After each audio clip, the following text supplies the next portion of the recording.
Coucou les amis, comment allez-vous? J'espère que vous allez bien et moi je me porte à merveille. On me nomme Sacha K pour ceux qui ne me connaissent pas encore. Je commence cette séance avec cette phrase de DJ Arafat qui disait « Le meilleur guerrier est celui qui sait compter sur lui-même et se lève pour atteindre son objectif. » Et je vais continuer en disant « Tant que vous vivez, travaillez comme si tout dépendait de vous et priez comme si tout dépendait de Dieu. » Cette phrase, je la tiens de cette brave dame, cette forte dame que j'ai connue au collège. Pour ceux et celles qui me connaissent personnellement, elles sauront, surtout les dames, elles sauront de qui et de quoi je parle. Alors merci à cette sœur religieuse et sans plus tarder, nous allons commencer avec la rubrique feuilleton. Piège du destin de Mister Yao Kumonji Nidorin, chapitre 10, larmes de joie. Maounion fait une descente surprise au village pour visiter sa maman, accompagnée d'Amé, quelques jours après sa prise de contrôle du commerce. À leur arrivée, à Moto Zemidjan, pour dire taxi-moto, Sanam est assise devant la chambre. Elle trie du haricot sur un couvercle. Nda! Émet un cri euphorique, Maounion, toujours comme un petit enfant, pour appeler sa maman. Sanam redresse la tête à la perception de la voix de son fils. Elle laisse tomber le couvercle avec le haricot pour courir se jeter à son cou. Voilà mon fils, oh, voilà mon Maounion. Ils se prennent fort dans leur étreinte comme s'ils allaient fusionner. Sanam ne cesse d'exulter. Et vigne et vizename. Pour dire, voici mon fils, qu'il est beau d'avoir un fils. Son fils lui répond avec la même euphorie. Elle le fait tourner pour beaucoup plus le contempler avec toute son allégresse. Maounion paie les conducteurs, demande à sa maman à ce qu'ils entrent, ainsi qu'à Amé aussi de le suivre, en lui mettant une main à l'épaule, un minuscule sac de voyage dans l'autre main. Ils s'en vont s'asseoir et se saluent cordialement mère et fils. Amé reste étrangère à tout. Après les salutations, Sanam questionne Maounion sur la jeune fille qui l'accompagne. Maounion pouffe de rire, lui demandant si elle a finalement remarqué qu'il était accompagné avant de lui présenter Amé. C'est la fille de Daddy. Elle est la princesse de la maison. Mais moi, c'est ma reine et ma petite sœur chérie. Elle s'appelle Amé. Yoa, et tu ne m'aurais pas dit plus tôt, Maounion? S'exclame Sanam. Viens ici, mon enfant. Viens chez moi. Appelle-t-elle Amé.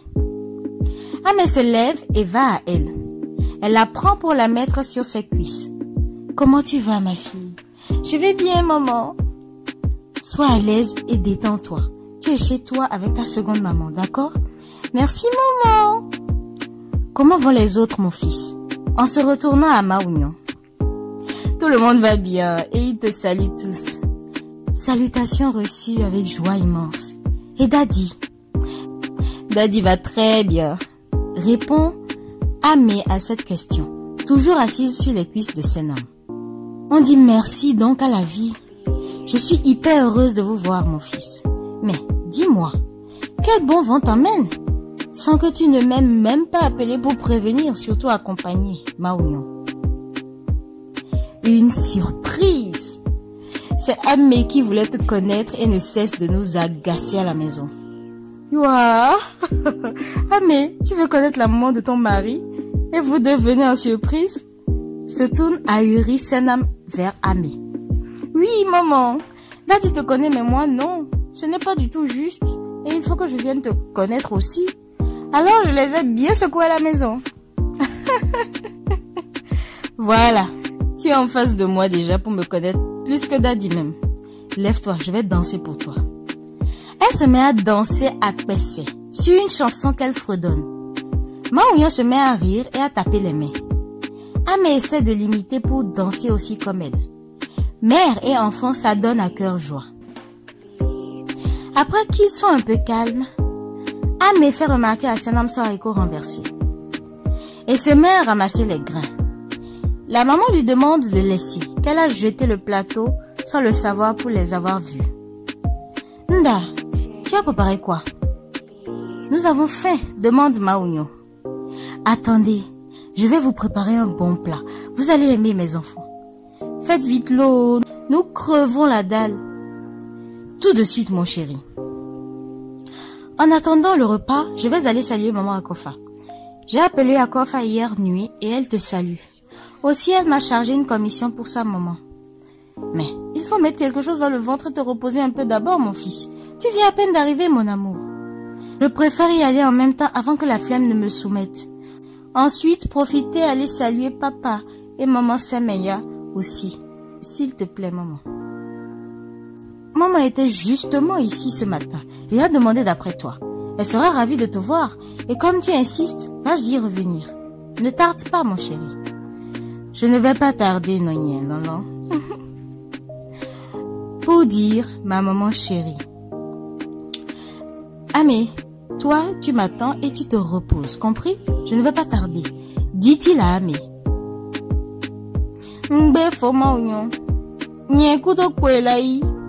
Pour dire, je refuse Foma Oignon. C'est toi et moi qui allons impérativement y aller. Oh, toi? Non, ma fille, tu dois te reposer. Reste avec moi, ton mari n'a qu'à aller et revenir. Dit la mère à la fille avec son visage gai. Nda, avec son histoire de mari. Mbake nous doué meneto. Amé. Pour dire, ne te préoccupe pas d'elle, Amé. Et oui. Moi, j'ai dit quoi de mal? Amé, reste avec moi. Foma Oignon, reviens vite l'eau. Je ne vais pas tarder, hein? Juju Vigné. Il s'en va. Sous le regard ébloui de sa maman, après une bise donnée à Amé. Maougnon partit. Senam rassure Amé de la bonne compagnie qu'elle va lui offrir en son absence. Amé, ne t'inquiète pas. Nous allons nous tenir compagnie. Tu vas aimer. Maougnon n'a qu'à aller revenir. En attendant, je vais à la cuisine te préparer un bon plat du village, dit-elle. Je viens avec toi à la cuisine, maman. Non, c'est trop de fumée et ce n'est pas bien pour toi. Tu auras mal aux yeux et tu vas trop te salir aussi. Ça ne fait rien, maman. Je vais apprendre aussi comment ça se passe au village. Les deux cuisinières vont à la cuisine. Un hangar couvert de branches de palme dans la cour de la maison. Parlant de tout et de rien, elles vaquent à leurs occupations. Amé est plutôt à l'aise au milieu de tout ce mélange culinaire de la ferme et de la fumée que dégagent les bois. La cour des parents d'Akofa se tient à environ un quart d'heure à pied de chez eux. Maougnon y arrive et n'y voit personne. Il sonne en vain. Il fait un long en large dans la cour. S'arrête un moment, les mains aux reins avec un soupir de désolation puis s'en va.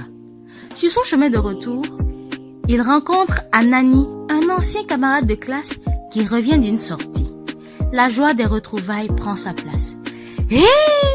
Qui je vois là? Est-ce un fantôme? Je rencontre bien, c'est un vivant. Oh, Anani, te voilà. Ils se prennent dans les bras cordialement. Hé! Et tu as disparu comme ça du village. Regarde-toi, comme tu as bien changé, Maougnon. Et qui a dit que j'ai disparu? Et toi, regarde-toi aussi. Qui aurait cru que tu n'es que dans ce village? Et qui sait, en compagnie des belles nanas. Tu veux me faire des histoires comme ça, Maougnon? Dis-moi, tu es parti où et tu fais quoi maintenant? Ou bien tu poursuis tes études? Je suis partie à Lomé, pas pour les études, mais pour chasser et abattre ma seule et unique ennemie, l'extrême pauvreté, cette misère, cette exécrable indigence. Ah, que je la hais. Et toi, tu fais quoi maintenant? Moi, Moi, je suis en contact avec la terre dans le même but que toi, Maounion. Regarde mes mains, en lui montrant les paumes dures et abîmées de ses mains. J'imagine. Mais il le faut aussi. Travailler la terre et produire des vivres. Je te dis, ce n'est pas du tout facile, hein. Il faut du cœur. Mais c'est un choix. C'est un choix fait que je ne regrette pas. Mon champ va à merveille. Je vais faire une excellente saison et je vais me donner pour qu'elle soit. Je suis fière pour toi, Anani. Moi, je sers dans une boutique là-bas en ville, une quincaillerie. Et mon patron est très bien avec moi. Je suis même au village avec sa fille. Tout se voit sur toi à vue d'œil. À quel point tu es heureux même. Ton changement brusque n'est pas à démontrer. Ah ça, tu l'as dit. Et tu viens d'où comme ça? Tu le sais toi-même. Je suis partie voir une petite à l'autre bout du village. Voilà ce que je disais. Vous avez fini avec toutes ces belles filles du village, quoi. Et toi? On te voyait? Comment tu traînais avec Akofa dans ce village? Là, je sens que son père, là, ne dise rien à toi. On dirait que tu l'as charmé. Vous avez en plus disparu tous les deux. Qui sait si tu l'as déjà enceinté? Là, tu n'es pas sérieux, Anani. Vous croyez toujours qu'Akofa et moi sortions ensemble dans ce village? Akofa m'était plus qu'une petite amie. Et je n'avais plus besoin d'être ensemble avec elle. Et puis, toi, tu ne le sais pas? Qu'Akofa n'est même pas au pays. Elle étudie à l'étranger. Ah bon? Bien sûr. Après que nous avons eu le bac, elle est partie au Sénégal avec son oncle qui est venu la chercher pour y poursuivre ses études. Elle est à l'université Cheikh Anta Diop de Dakar. Wow! Impressionnant! Mais c'est merveilleux ça! Je n'étais au courant de rien. Tu le sais maintenant. Et aussi qu'elle n'a jamais été dans une histoire d'amour avec moi. Je viens de chez ses parents comme ça pour les saluer, mais je n'ai vu personne à la maison. Ah oui, j'ai vu sa maman aujourd'hui, mais son papa n'a aucune idée de lui. Ok, ce n'est pas grave. Bon, je te laisse maintenant et quand tu fais tes récoltes, n'oublie pas ma part surtout. Ne t'en fais pas, je ne vais pas t'oublier. Tiens-toi bon et prends soin de ton boulot surtout. Nous avons trop souffert dans ce village, mon cher. Ne t'inquiète même pas pour ça. Je m'y accroche assidûment et il n'y a rien pour m'ébranler. Absolument rien. On se revoit, Anani. Fais doucement avec les filles, hein, toi aussi. Ils en rient et se dépassent. Anani s'arrête. Il se retourne, regarder Maounion s'en aller et secoue la tête en se disant que tout peut changer en un temps record. Qui l'aurait cru? Que c'est merveilleux. Tellement il est fier de voir comment Maounion a changé en un laps de temps que la vie lui soit souriante au milieu de toutes ses souffrances essuyées. De ces souffrances, il fut témoin. À la maison, la cuisine est presque prête. Amé est si impatiente du retour de Maounion. Maman, pourquoi Maounion ne revient pas et tarde ainsi? L'endroit est aussi loin que ça? Cherche-t-elle à savoir. Il va bientôt rentrer, Amé. Il te manque déjà? Oui, il me manque. Maounion est trop bon. Je l'aime plus que mon frère qui ne s'amuse jamais avec moi. Et lui, il s'amuse avec toi? Trop même. Lui et moi, nous amusons même comme de petits enfants. Il rit beaucoup avec moi. Il m'aide à traiter tous mes devoirs. Il m'explique même mieux mes cours qu'à l'école. Ça c'est très bien ça. Et pourquoi ton frère ne s'amuse pas avec toi? Il est tout le temps dans sa chambre ou avec ses amis du campus. Il n'a de temps pour personne. Il faut le comprendre. C'est son monde à lui et aussi ainsi. Sur son chemin de retour, Maounion va passer chez la famille Semeya pour la saluer. Là aussi, il ne voit personne. Il a toqué en vain, ni le sieur Semeya, ni sa femme pour lui répondre. Il décide de rentrer chez lui, où un accueil chaleureux et l'un des mets qu'il apprécie tant l'attendent. Ragoût d'igname à l'huile rouge auquel Amé n'a jamais goûté. Amé, esron wagbavo. Pour dire, Amé, ton mari est de retour déjà. Entend Amé depuis la chambre son nom crié au dehors par Senam. Elle sort en course pour accueillir Maounion qui la soulève et la met au dos. Senam, dans un ravissement. Ah, je vois maintenant, madame, monsieur. Maman jalouse, ricane Maounion de sa maman. Je le suis. répond amusante sa mère. Oh maman, maman jalouse Olo. Lui crie joyeusement Amé. Tu me voles mon mari et tu me demandes de ne pas être jalouse? Maman, nous allons nous le partager. Consentante, sans rivalité. Hein? L'enfant là n'est pas enfant, hein? C'est merveille, c'est un homme au propos d'Amé. Partager? Quoi vous partagez d'abord? Questionne Maounion. C'est toi, non, Fou Maounion? Lui retourne Amé. Ok, avant de me partager, permettez que je mange d'abord. Moi, je meurs de faim. Restez là à me partager. Il la descend et se dirige vers la chambre. Pendant qu'ils mangent autour d'une petite table, chacun assis sur un tabouret, Maounion appelle sa maman. Nda. Et viens. Pour dire oui, mon enfant. J'ai une bonne nouvelle à t'annoncer. Une bonne nouvelle encore? Comme quoi, mon chéri? Daddy m'a nommé superviseur de son magasin et c'est moi qui dirige tout désormais. Il a tout mis dans mes mains et m'a placé à la tête des autres. C'est moi qui prends toute décision maintenant. Ce n'est pas vrai tout ce que tu dis là, Maounion. Oui, maman. Maounion est maintenant le directeur général du commerce de Daddy. S'exalte Amé qui lève sa main gauche. C'est un homme très ému par ce changement brusque qui survient dans la vie de son fils. Laisse couler des larmes en disant. Les dieux et nos ancêtres continueront toujours d'écouter nos invocations dans chaque battement de nos cœurs pour ne jamais nous abandonner. Et ton papa, où qu'il soit, il veillera toujours à notre bien-être, quel que soit ce que nous avons subi, mon fils. Je suis trop fière pour toi. Et je n'ai pas de mots qui puissent dire vraiment merci à cet homme qui nous vient comme un soleil après une longue nuit très sombre et agitée.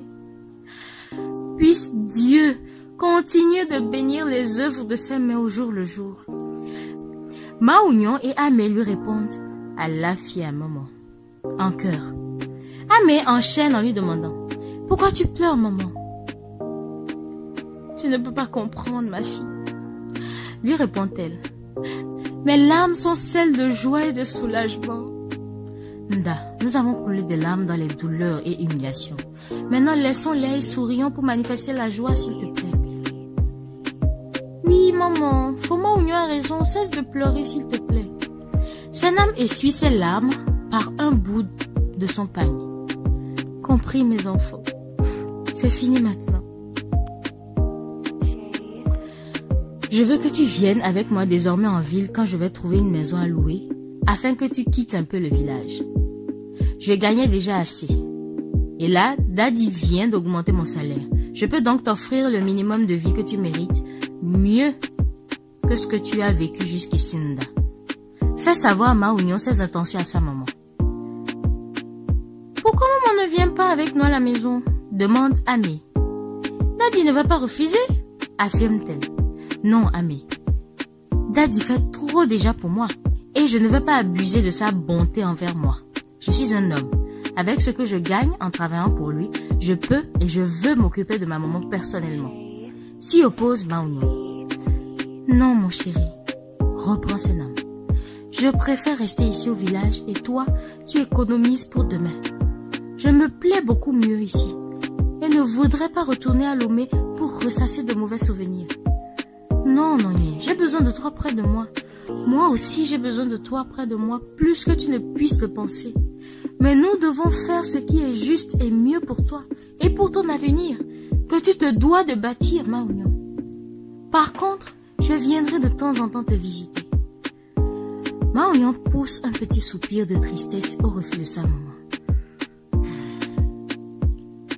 Mon avenir n'est pas sans toi, Nda. C'est toi, le fouet qui ne me permet pas la renonciation. C'est toi, ma force de motivation. C'est toi, maman, le socle dur sur lequel je construis. Oui, je sais, mon amour. Mais tu es déjà un homme et tu viens à peine de commencer à faire quelque chose. Nous ne savons pas encore ce que demain nous réserve, donc nous devons faire les choses comme il se doit, mon fils.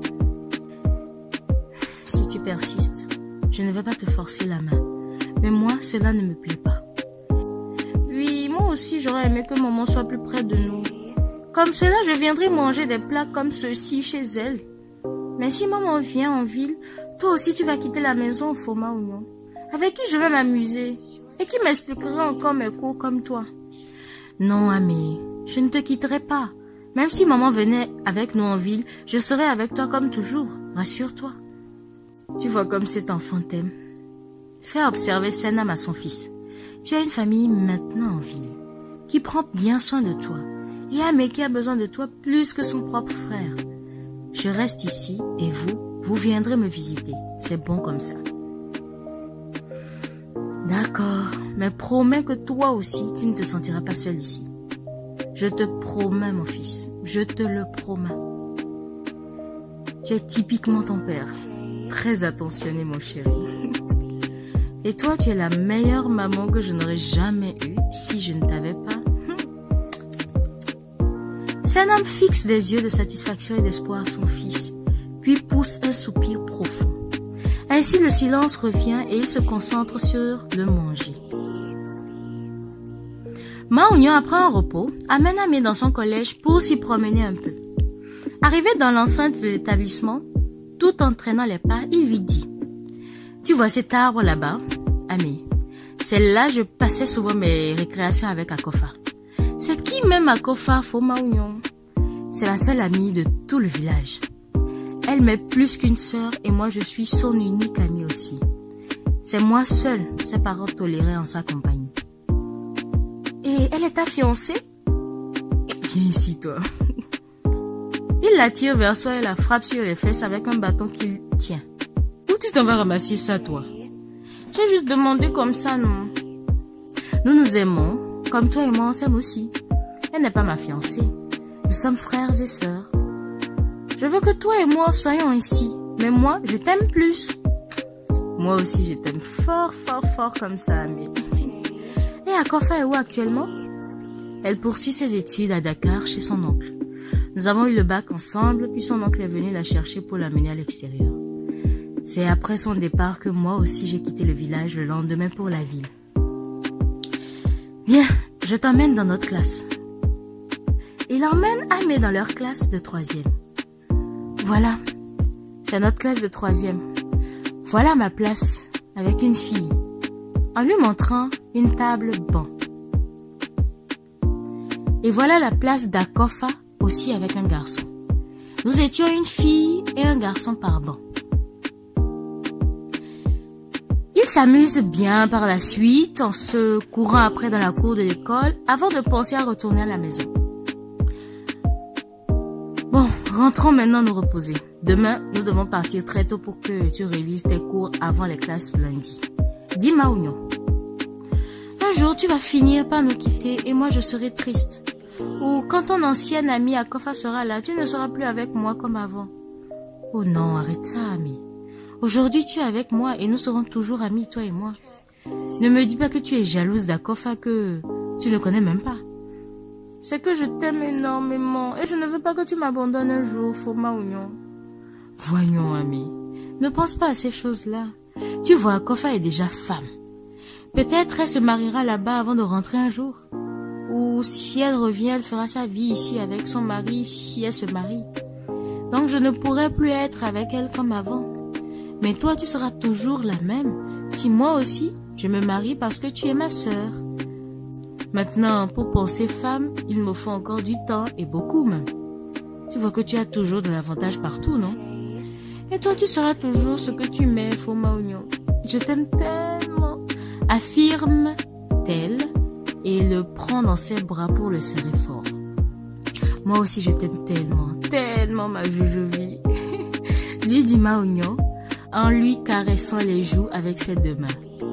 Rattrape-moi, dit Ma Oignon. Déjà, il se met à courir, prenant le chemin de la maison. Amé lui court après aussi. Et voilà les amis, c'est la fin pour aujourd'hui. C'était Sachaka pour le plaisir de votre écoute.